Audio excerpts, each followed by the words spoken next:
The new earth, aka our healed world, is going to be created by marginalized groups. Okay, so these are groups of people who have histories of being colonized, being stolen from, being literally oppressed and repressed and suppressed and all this stressed.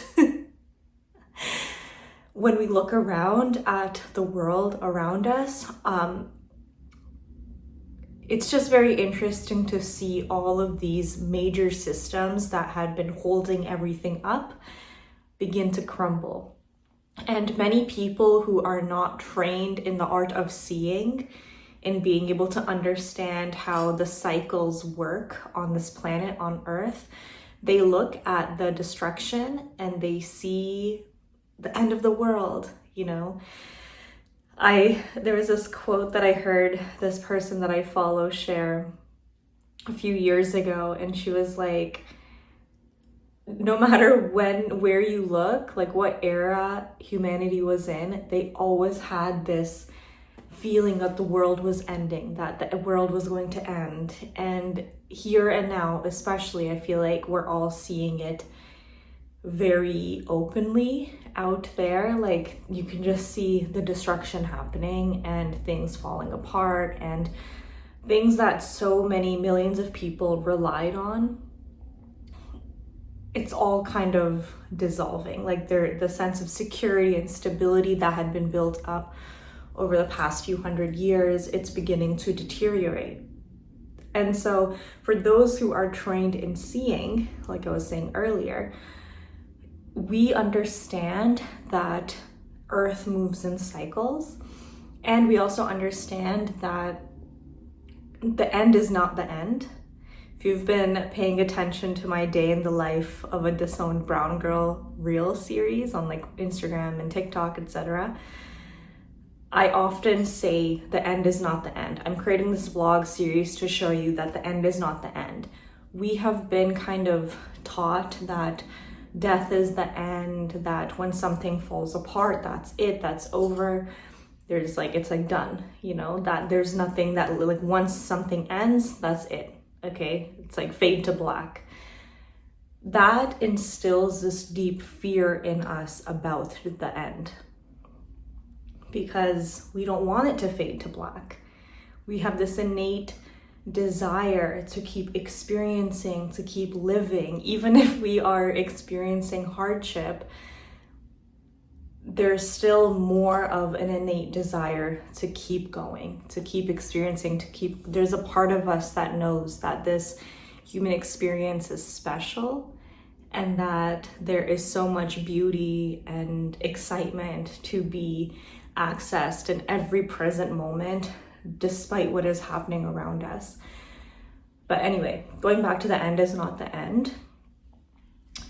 Once things fall apart, something new is built.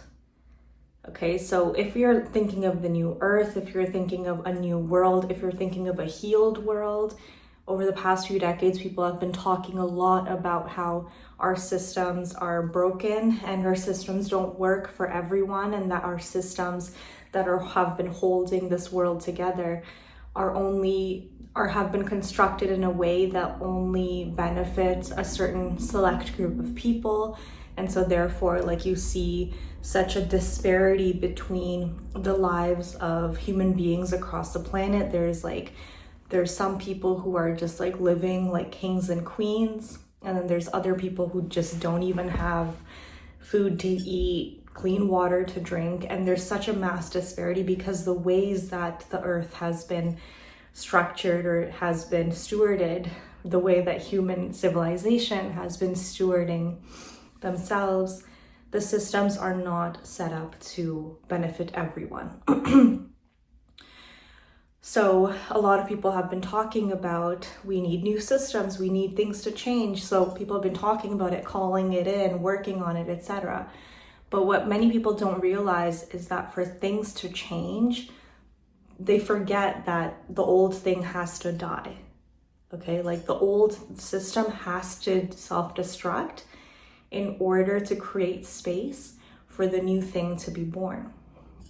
And so when I look at the world and I see this like chaos, and I see like all of this stuff happening, and just all this, like when I look at chaos, I basically see that people, wherever the chaos is happening, like for example, let's talk about the US, right, and their political climate and how it's like really chaotic and it's getting violent and all this stuff. But when I look at that, I see that over the past decades, it had been a pressure cooker, right? So it's like things had been building up, and anytime anything was trying to be, any of the energy was trying to be released, it would get like capped or like shut down. It's like, no, we can't do chaos right now. We're not doing chaos.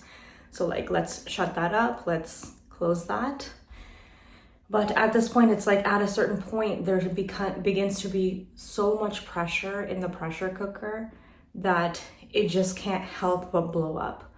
And so when I look around the world, not just in the US and all these other places where the people are having these like mass protests and this like revolutionary energy is coming through, what I interpret that as is it's finally blowing up, okay? All of this energy and this pressure that had been being built up over the past decades, past hundreds of years, and in some cases, if you look in the Middle East, like past thousands of years with some of the religious wars, it's all being released. It's all coming out and blowing up so that the energy can be released.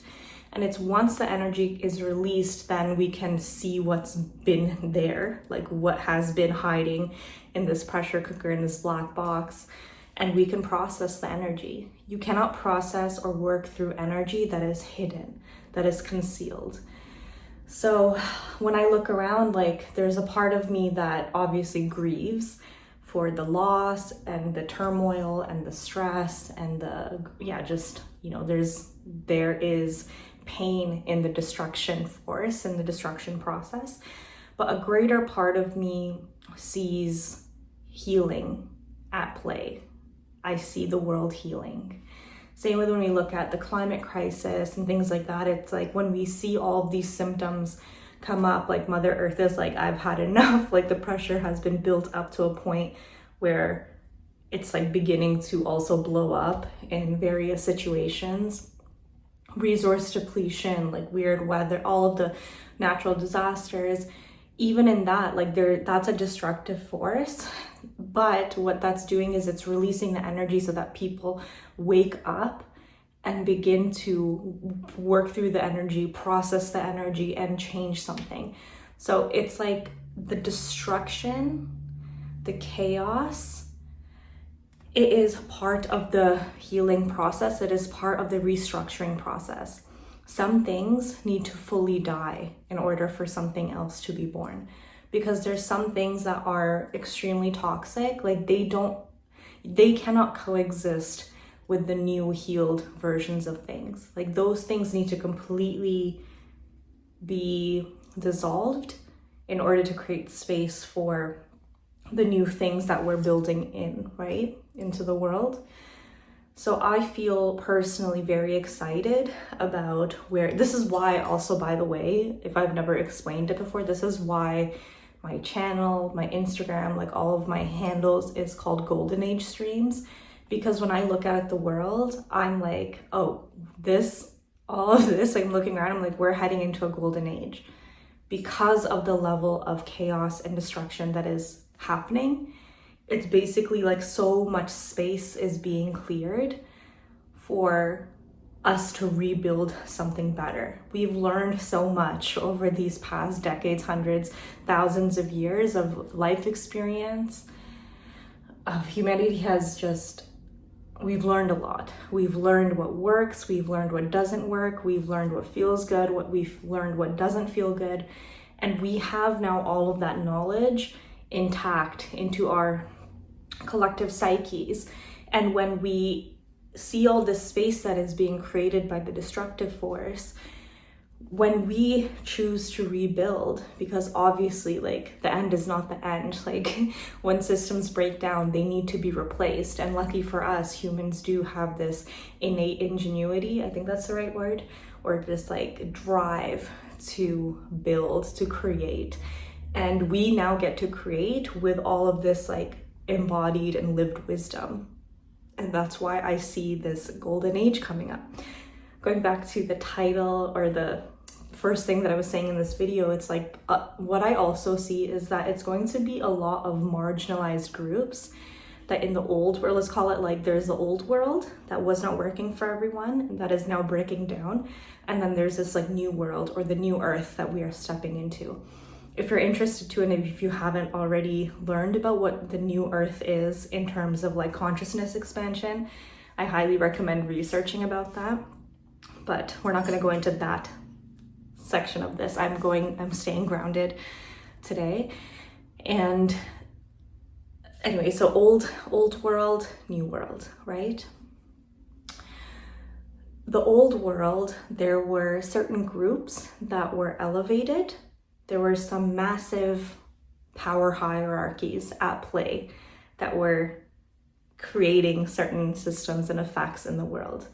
In the new world, there's going to be a decentralization of power, which essentially means that people are going to begin to operate on a level playing field. Like people who had excess power are going to be brought down, and people who had negative power are going to be brought up, and we're all going to be shoulder to shoulder. Okay, there's not going to be the power hierarchies or dynamics that the old world had. Because in this new world, our consciousness is going to be able to see and be aware of all of the, basically in like the beauty and the benefits of literally everything. Okay, when you stop seeing certain things as good and certain things as bad, and you begin to see everything as it is, different groups of people have different skill sets. Different groups of people are good at different things. And we're going to be able to look at each other, and we're going to be able to see that there's no real like no one's really ahead or behind anyone else. Okay, it's not this like linear race or like linear mountain kind of imagery, which is what I think the old world had been operating from, this imagery of like, there's this one mountain and we're all trying to climb it, and there's like a limited amount of stuff at the top of the mountain. Whoever can climb it fastest is going to like get all the stuff, you know? And in the new world, that's not how we see things. It's not linear like that. There are many, many mountains, you know, and some are small, some are big, and there's going to be people at the top of all of these different mountains. And like, so for example, if someone is climbing if someone is at the top of mountain A, that means they're really good at like making money, for example, okay? Or like, I don't know why I'm just gonna go with whatever example's coming in my head. So let's say mountain A is like the mountain where people are really good at raising funding, raising money, like just like collecting from investors. Like they're really good at networking and like gathering resources and piling resources on mountain A. And then mountain B, the people who are on the top of mountain B don't necessarily have that same ability to network and gather resources and money and like funding, etc. But they're really, really good at knowing how to create farming structures. This is just an example that's coming up. Like structures for farming, like ways to work with the earth and her cycles, and really like, you know, like think about like, I'm thinking like permaculture, for example, like have this innate understanding of how to work with like all the cycles and systems of the earth, and to create, to basically harvest natural resource from the earth in a way that is harmonious. Okay, that's mountain B. So in this current old world, there's only like certain everyone kind of feels like there's one mountain. And let's just say that everyone thinks that one mountain is about how much funding you can gather, how much money you can accumulate. But in the new world, you begin to see there's mountain A, there's mountain B, and there's all these other mountains too. And so just because someone on mountain A is up there, it doesn't mean that they're any further or behind person on mountain B. They're just focused on different things, and they're good at different things. The skills that they are the skills that they have are valuable in different contexts, and we need all of it. We need both of them. So in this new world, like, you don't see people above or behind or anything based on any external signifiers or markers. You see everyone has a unique specialty skill set that can contribute to global healing, global rebuilding, just creating this like beautiful golden age for humanity. And so that's where the power hierarchies begin to dissolve, because even if you see someone who's like halfway on mountain A, but then like in another part of their life they've already climbed like 3 other mountains, you're not going to see them like, oh, they're behind me. You're going to be like, oh, they know stuff that, like, I know more about this mountain than they do in this current moment, but they also know more than me about that other mountain, because they like already mastered that, already summited that mountain. So it's like, when you see it like that, the sense of competition that humanity has been operating within for literally millennia, that begins to dissolve, because you begin to see the value that each and every person brings to the table, to the collective humanity table.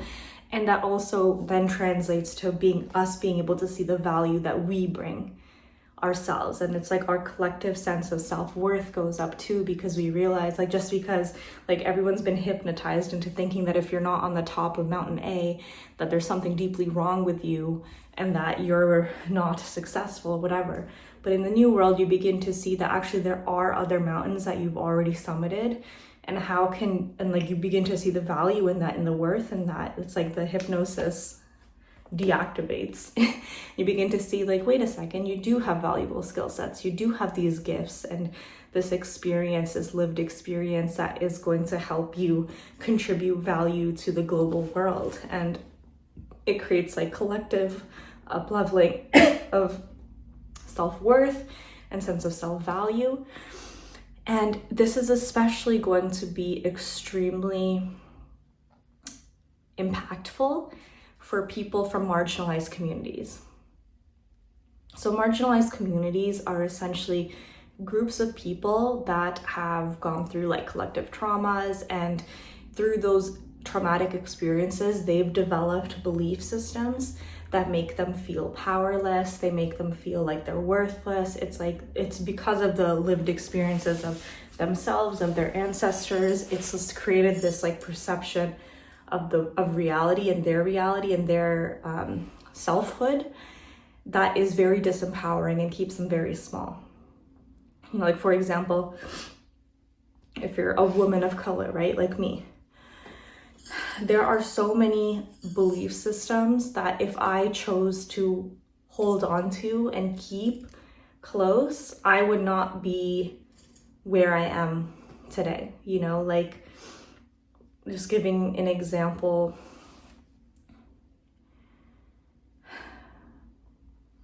I feel like I don't even want to give an example because I don't even want to bring that energy into this video, but you know what I'm talking about. It's like, there are all of these, like, as the identity that I am, like, woman of color, there's like both like the marginalized belief systems, negative belief systems from like being a woman side, like all of the bad things that have happened to women and what that means, etc., and like how that reflect.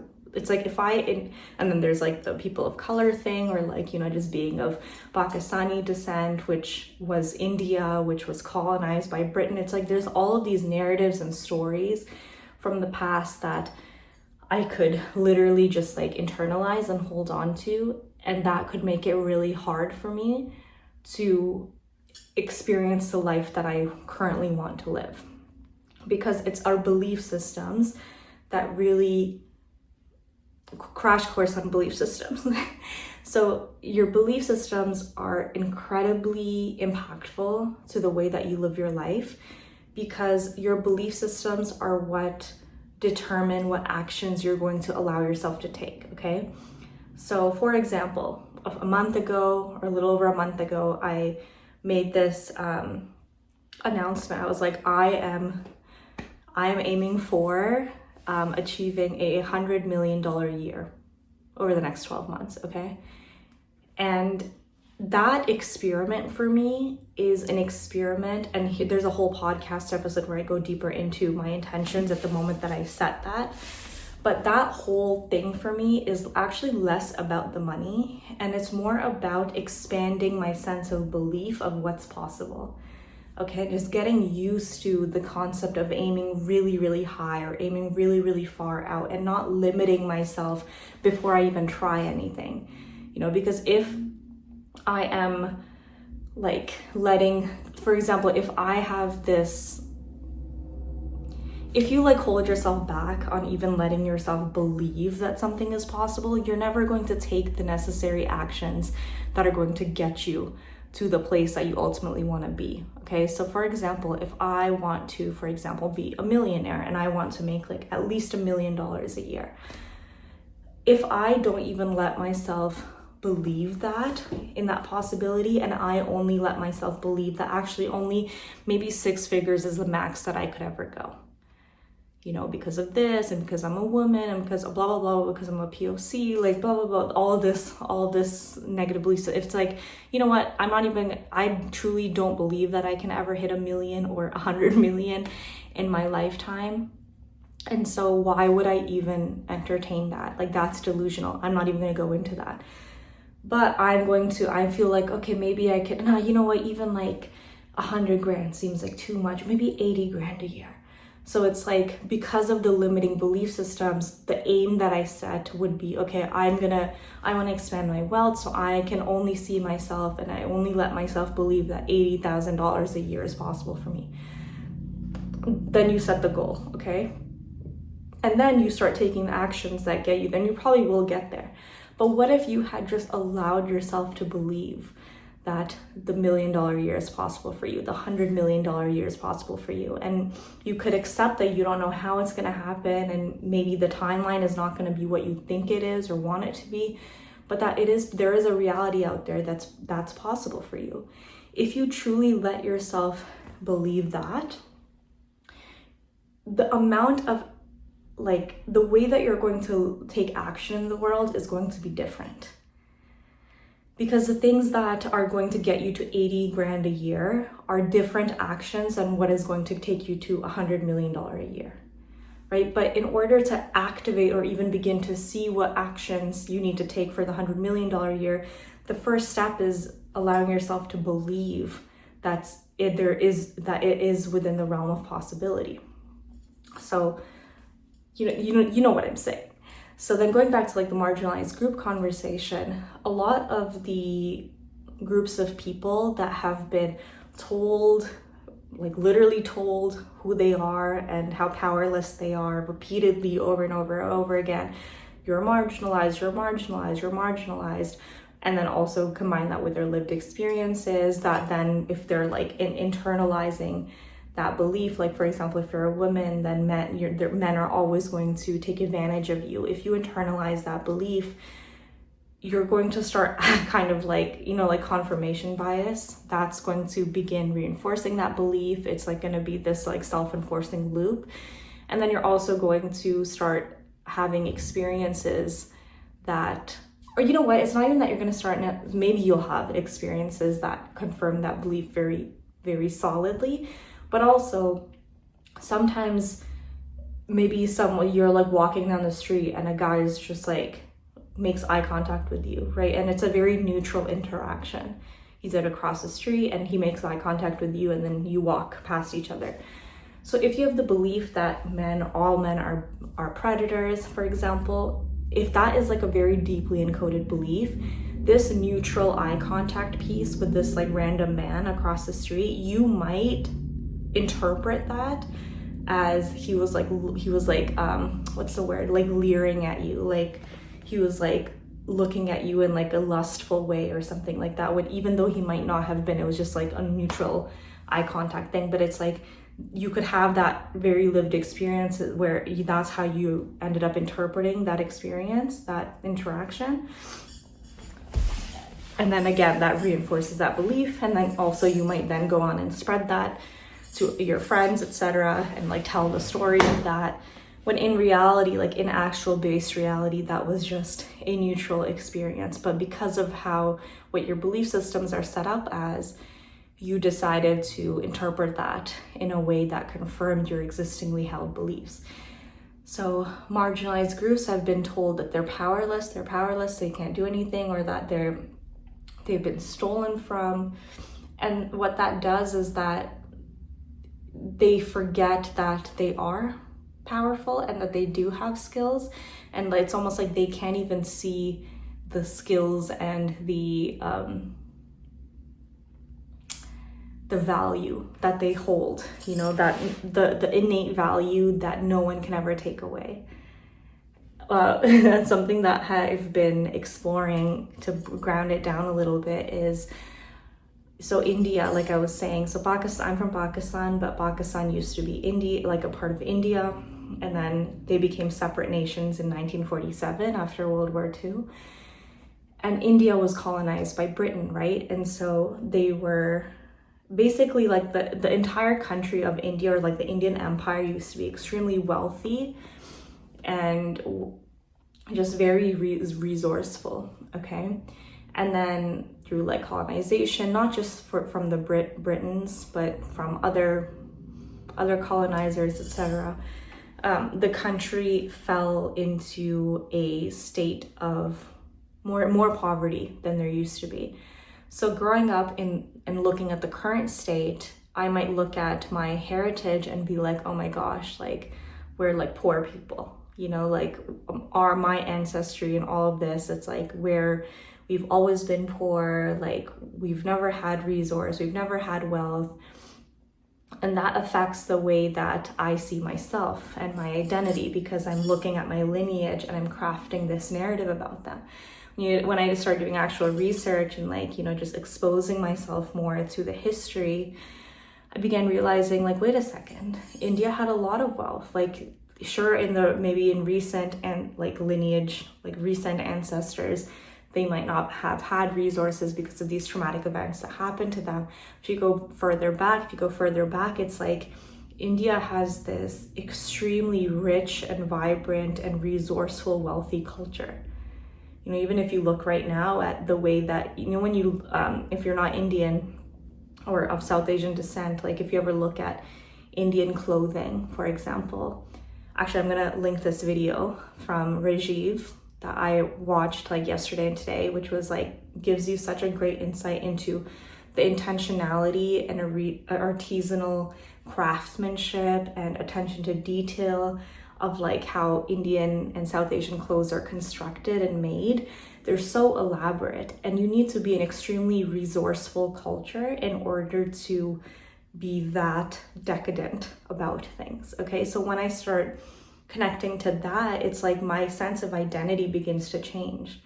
I'm like, wait a second, my people are not poor. Like that is not my identity. Like same with if your ancestry goes back to Africa, it's in the same way. It's like you begin to realize that all of these like stories of disempowerment of our people and things like that, it's like they might have been true in the recent past, but spanning further back, like that's not the case at all. And there were like golden ages in those regions as well, and people were powerful. And it's like when you begin to see that, you begin to like almost like reconnect yourself to that power, and you begin to bring it into the present moment, and that begins to change how you operate in the here and now. So if you looked at your lineage, if you looked at your past and you were like, oh, we're marginalized, we're so poor, like it brings up that like no one wants to be a part of that, right? So there's this shame about your culture and stuff that gets developed. You don't really want to express your culture because you don't want to be associated with being poor or being of like, you know what I'm saying? But when you like reconnect to like the power of the lineages that you're from, and you begin to like learn some of the history of it and really connect to like a grounded sense of power, you basically realize, hold on, I'm losing my train of thought. Oh yeah, that shame goes away, and that shame is replaced by pride. And so what happens when you think you're prideful, or you have a sense of pride and excitement about who you are and where you're from? You begin to express differently in the world, right? You begin to share your culture more. You aren't, I'm just making this, fixing my necklace. You're not afraid to express where you're from or your culture. It's like when we were talking about the mountains a few minutes ago. In the old world, it's like there's only one mountain to climb. It's like this very homogenized experience that all of humanity is taught to want or try to go for. And that's why also I think that there had been this history of colonization, because it's like one culture would win out over top and then everyone had to follow that, or people were literally forced to follow it, etc. In the new world, it's like, because everyone begins to see the value in everything, when we, from marginalized groups, which are essentially groups that are of the non-dominant culture, or the non-dominant homogenized culture, we begin to stop feeling shame about ourselves, about the energies that we bring to the table, about the beauty and the skill sets we bring to the table, about the vibes we bring to the table. We begin expressing that. So now, instead of trying to fit ourselves into the homogenized culture, which is what so many of us had been trying to do, and that was exactly the thing that was keeping us down and keeping us poor and keeping us disempowered, because we were trying to be something that we're not. We stop doing that and we start tapping back in to who we are and where we do come from and all the innate skill sets that we have. So we realize that actually we have summited already so many of these other mountains, and what if we just start focusing on that instead? And our confidence increases, and the world also gets so many gifts bestowed upon it, all these gifts that were kind of buried.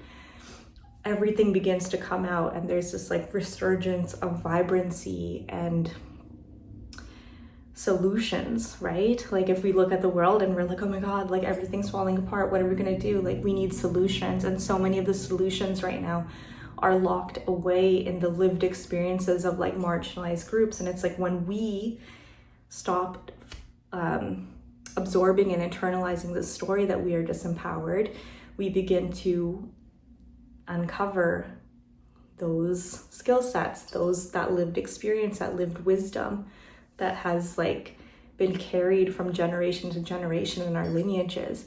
And we begin to not feel shameful about that, and we begin to express that openly without fear of judgment, without fear of without other people needing to be understanding us, without us needing to be validated. I recommend this video that I made last week. I'm just gonna link it. I can't even remember what it's called, but it's on this topic. You don't need anyone to validate you. You don't need anyone to understand you. And it's as we do that, as we express who we really are innately, vibrancy returns to the earth. And yeah, let's just leave it at that. You can see how big of a shift is occurring right now. And if you're watching this, I hope that this inspires you to really look at who you are innately within yourself and find ways to feel pride about it. The more that we can start to detach from shaming ourselves and trying to force ourselves to be something that we aren't based on comparison, and we just embrace who we are, what we are, all of it, our natural impulses, etc. We trust ourselves.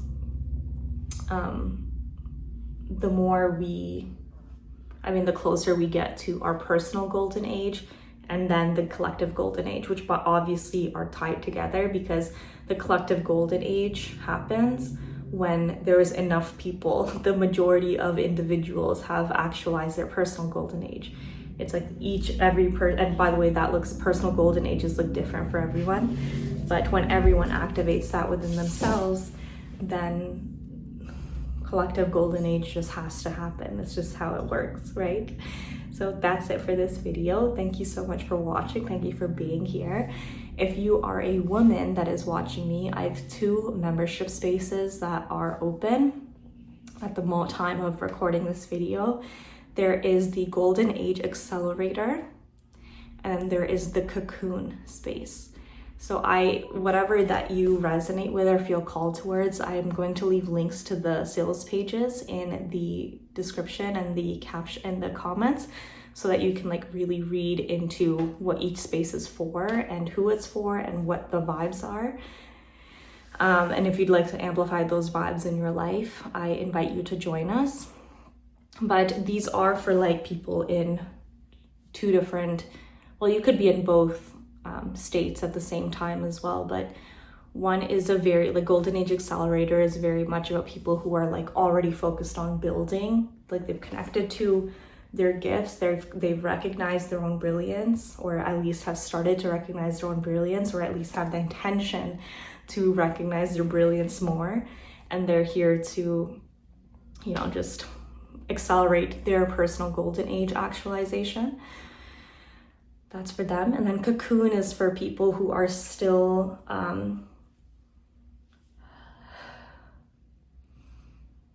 there's still like belief systems and like cords, energetic cords that are depleting them, that are draining them, that they're attached to, that they're working on letting go of.